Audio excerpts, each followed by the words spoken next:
बिहार में जेडीयू के साथ गठबंधन टूटने और सत्ता जाने के बाद बीजेपी की नींव हिल चुकी है। इसी के साथ ही पार्टी के सामने कई चुनौतियां भी खड़ी हो गईं।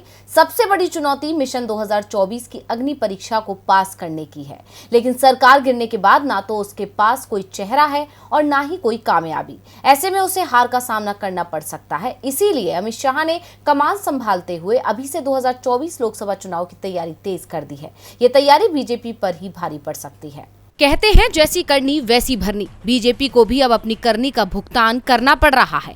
जैसे बीजेपी ने महाराष्ट्र में साम दाम दंड भेद कर सरकार बनाई, वैसे ही बिहार में उसकी सरकार गिर गई। नीतीश कुमार ने बीजेपी संग नाता तोड़ महागठबंधन के साथ सरकार बना ली। दोस्ती की इस नई दास्तां से विपक्षी दल की बुनियाद हिल गई है। बीजेपी के हाथ से सत्ता खिसकने के बाद न सिर्फ राज्य में उसका कद घटा है, बल्कि मिशन 2024 का रास्ता भी मुश्किल हो गया है। इसीलिए पीएम मोदी से लेकर अमित शाह की माथे पर चिंता की लकीरें बढ़ गई हैं।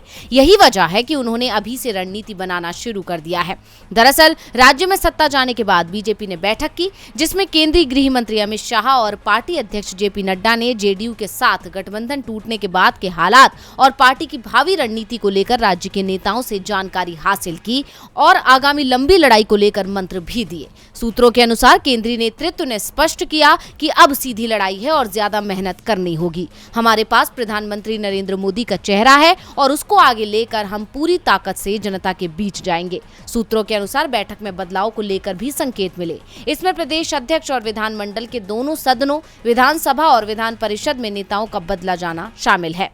प्रदेश अध्यक्ष संजय जायसवाल का कार्यकाल वैसे भी सितंबर में समाप्त हो रहा है।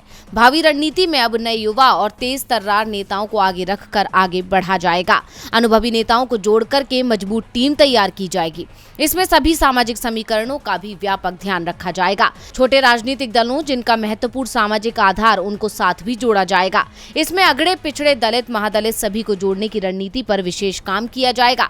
बीजेपी की इस रणनीति से साफ है कि वो सत्ता जाने के बाद घबराई हुई है। इसीलिए अभी से मिशन 2024 पर काम कर रही है। अब देखना होगा कि बदलाव की रणनीति पर चलने के बाद क्या पार्टी अपनी साख बचा पाएगी या नहीं। डीवी लाइव की रिपोर्ट।